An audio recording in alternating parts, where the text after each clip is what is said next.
ગાંધીનગર ખાતે મુખ્યમંત્રી ભૂપેન્દ્રભાઈ પટેલે યોગ ગુરુ શિષપાલજી સાથે મોટી સંખ્યામાં 12મા યોગ દિવસની ઉજવણી કરી।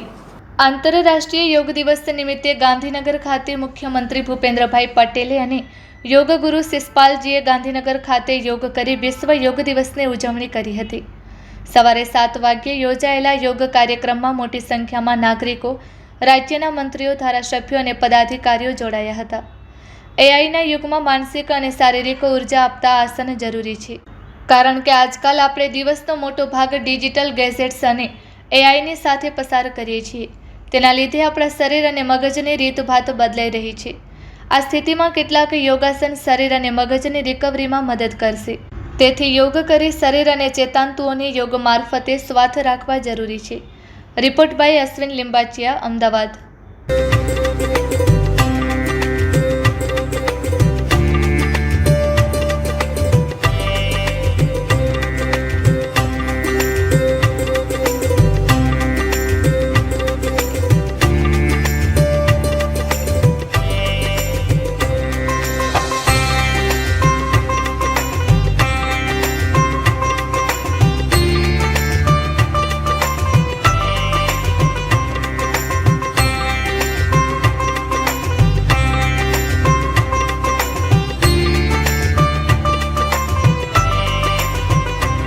गुजरात राज्य योग बोर्ड द्वारा माननीय मुख्यमंत्री श्री उपस्थित में गांधीनगर जिला माणसा खाते एक दिव्य ने भव्य योग शिविर आयोजन थयुं।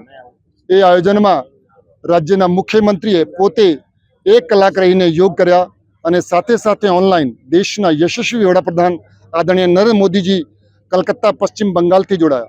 मित्रों, योग भारतीय संस्कृति की विश्व की अमूल्य भेट है। 21 जून आंतरराष्ट्रीय योग दिवस उजवाय छे ए अपना सौ भारतीयों माटे गर्व अने गौरवनी वात छे। 21 जून जेने आप्युं छे ए छे देशना यशस्वी वडाप्रधान आदरणीय नरेंद्र भाई मोदी जी। गुजरात राज्य सरकारे गुजरात ने योग में बनावा माटे मात्र एक दिवस 21 जून माटे योग करवानुं नहीं, मात्र इवेंट माटे योग नहीं करवानुं, एने योग ने एक मूवमेंट बनाववानुं छे। एना माटे गुजरातना मुख्यमंत्री आदरणीय भूपेन्द्रभाई, नायब मुख्यमंत्री आदरणीय हर्षभाई संघवीना मार्गदर्शन में गुजरात राज्य योग बोर्ड काम करे छे। अमारा पासे 1.5 लाख थी वधु योग ट्रेनरो छे। 5000 योग वर्गो चाले छे। अमारुं मिशन छे आवनार समय में 50,000 योग वर्गो जोड़ीने दरेक व्यक्ति ने योग साथे जोड़વું છે। मित्रों, आ वर्षनी थीम छे योगा फॉर हेल्धी एजिंग અને દરેક ઉંમરમાં યોગનો લાભ છે। બાળકો યોગ કરશે તો એનો શારીરિક વિકાસ અને એકાગ્રતા વધશે, યુવાનો યોગ કરશે એને તણાવથી મુક્તિ મળશે અને એની મેન્ટલ હેલ્થ પૂરું થશે, વૃદ્ધો યોગ કરશે તો એને દર્દથી મુક્તિ મળશે, એને શાંતિ અને ઉર્જા મળશે। તો યોગ આપણી સંસ્કૃતિ છે। આપણા પૂર્વજો, આપણા ઋષિમુનિઓ યોગી હતા। આપણે યોગને ભૂલી ગયા। હવે ફરીથી આંતરરાષ્ટ્રીય યોગ દિવસથી આજે આપણે બધા સંકલ્પ લઈએ કે યોગ માત્ર એક દિવસ માટે નહીં, યોગ 365 દિવસ માટે છે। અને ગુજરાત રાજ્ય યોગ બોર્ડ આપની પડખે ઊભું છે। આપને યોગ કરવું હોય, આપને યોગ ટ્રેનરની જરૂર હોય, આપની સોસાયટીમાં આપે યોગ વર્ગ ચલાવવું હોય તો અમારી વેબસાઇટ પર આવીને અમને આપ અમારો ઇન્ક્વાયરી કરો। અમે આપના ત્યાં યોગ ક્લાસ ચલાવીશું। તમારી સોસાયટીમાં ગમે ત્યાં 20 માણસોને ભેગા કરો તો અમે યોગ ટ્રેનર આપીશું। આવો આજના દિવસે આપ સૌને આહ્વાન કરવા માંગુ છું કે આપણે બધા યોગી બનીએ, નિરોગી બનીએ, समाज माटे सहयोगी અને રાષ્ટ્ર માટે ઉપયોગી બનીએ। મારું નામ હિના રાજગોર છે। હું ભુજ કચ્છ ગુજરાતથી છું અને હાલમાં અત્યારે જે ફર્સ્ટ વર્લ્ડ યોગાસના સ્પોર્ટ્સ ચેમ્પિયનશિપ યોજાઈ હતી એકા ક્લબ અમદાવાદમાં, એમાં મેં ગોલ્ડ મેડલ જીતેલો છે।